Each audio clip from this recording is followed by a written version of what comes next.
Ada sebuah hadis yang cukup tegas tentang bagaimana Allah memandang wanita yang menyerupai laki-laki dan sebaliknya.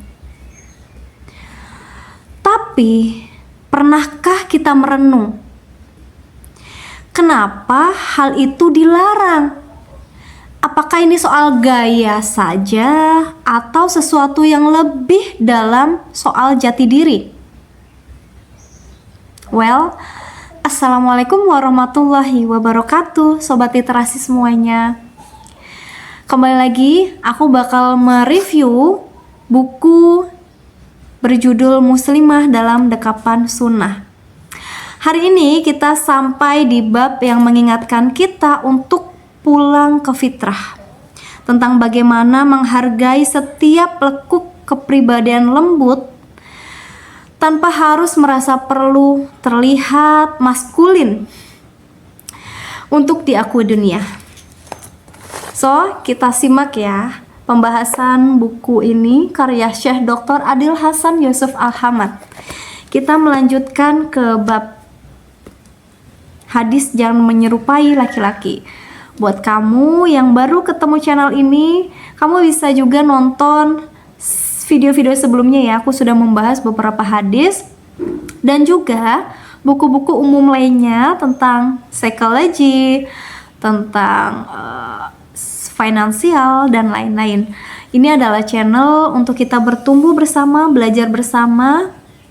Jadi buat kamu yang senang belajar tapi kamu juga emang pengennya sambil santai, boleh banget ya. Kamu tinggal loudspeaker aja video ini.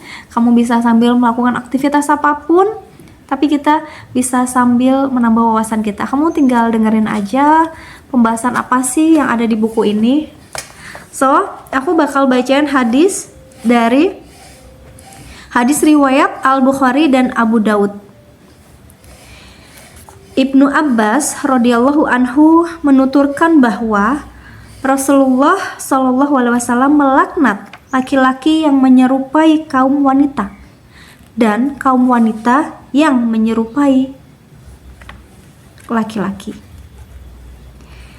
Dalam hadis yang singkat ini tapi sangat tegas dan dalam, serta di zaman now inilah ya, kita nggak bisa pungkiri dan nggak bisa tutup mata bahwa banyak banget di luar sana berkeliaran laki-laki yang menyerupai wanita, entah itu dia berpakaiannya, cara bicaranya, kemudian juga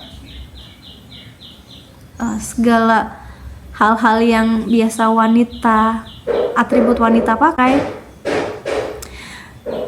Banyak banget ya, mungkin alasannya entah itu adalah konten kreator yang memang mencari uang di situ, katanya mencari rezeki yang halal di situ, tapi dengan cara yang Allah laknat. Apakah itu tetap halal? Ya, itu jawaban silakan diproses masing-masing. Ada juga alasannya memang karena ya gimana ya, ini kan bukan aku yang mau, ini tuh hati aku, nggak ada juga kok yang mau kayak gini gitu. Alasannya banyak banget lah ya, itu untuk pembelaan diri. Tapi aku juga nggak mau menjudge atau membela siapapun di sini. Aku hanya menyampaikan apa yang Rasulullah dan Allah sampaikan, seperti itu. Jadi kita di sini belajar bareng, sama-sama bertumbuh bareng, kita menjadi pribadi yang sama-sama mengkosongkan gelas kita ya, untuk kita luruskan niat kita untuk belajar sih lebih tahu lagi tentang Islam. Are you ready? Oke. Dalam hadis yang singkat tadi ada beberapa poin intisari yang bakal aku bacakan. Di sini ada sekitar 7 poin. Yang pertama adalah haramnya wanita menyerupai laki-laki. Demikian pula haram bagi laki-laki menyerupai wanita. Kalau udah kata haram, berarti kalau kita lakukan berarti berdosa, kalau meninggalkan berarti kita ya dapat pahala gitu. Jadi ya aku harap semuanya kita bisa kembali dalam fitrahnya, apapun itu alasannya ya. pelan-pelan is okay, nggak apa-apa. Allah itu kan tidak tidak apa ya, tidak hanya melihat hasil gitu loh. Dari niat aja Allah sudah tahu kok niat hati kita gitu, kalau kita emang mau berubah, mau lebih baik gitu ya. Terus poin yang kedua adalah wanita yang menyerupai laki-laki termasuk dosa besar ya. Poin yang ketiga, hukuman bagi perbuatan wanita yang menyerupai laki-laki adalah laknat Allah melalui lisan Rasulullah Shallallahu Alaihi Wasallam. Serem banget nggak sih kalau udah berhubungan sama laknat Allah, ya Allah, nauzubillah min dzalik. Lanjut ke poin yang keempat, intisari dari hadis tersebut adalah Islam sangat memperhatikan dan menjaga perbedaan kepribadian antara laki-laki dan perempuan serta kekhasan masing-masing. Jadi memang wanita dan wanita dan laki-laki itu berbeda. Fitrahnya berbeda, kebutuhannya juga berbeda, kemudian juga dari segi fisiknya juga berbeda. Dan itulah kita untuk saling melengkapi perempuan dan laki-laki ini gitu. Kemudian poin yang kelima adalah bahwa kepribadian wanita memiliki perbedaan yang khas dengan kepribadian laki-laki. Maka tidak boleh perbedaan itu dikaburkan dengan sikap saling meniru atau menyerupai. Kemudian poin yang keenam, bahwa tindakan wanita yang menyerupai laki-laki menunjukkan indikasi terjadinya penyimpangan fitrah penciptaan sesuai dengan jenis dan tingkatan penyerupaannya. Apalagi kalau ya Allah sampai operasi, entah itu operasi ganti kelamin, entah itu implan PD, ataupun ya Allah itu tuh udah sangat melenceng dari fitrah kita, sangat jauh dari fungsi dan peran kita gitu. Jadi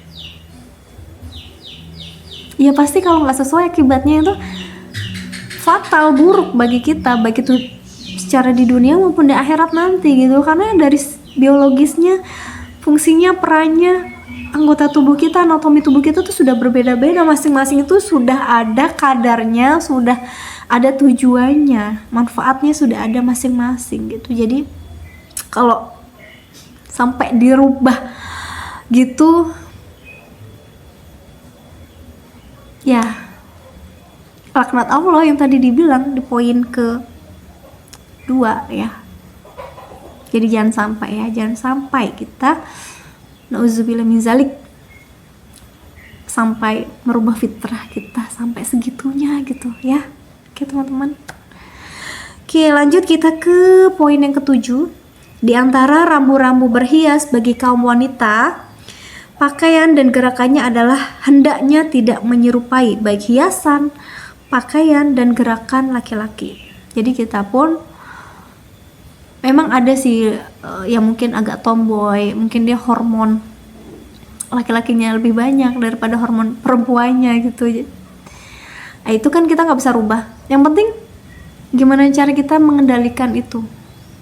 Jadi mungkin ada sesuatu yang salah atau menyimpang yang tidak seharusnya terjadi di dalam diri kita yang mungkin tidak kita inginkan atau kita sengaja. Itu nggak apa-apa, itu ujian dari Allah kok.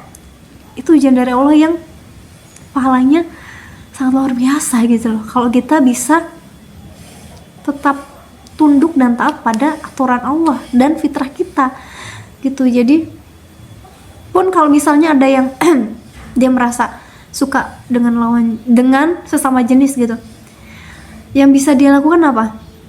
Suka itu nggak bisa ditahan, nggak bisa dilarang, itu kan fitrah juga ya, suka sama seseorang.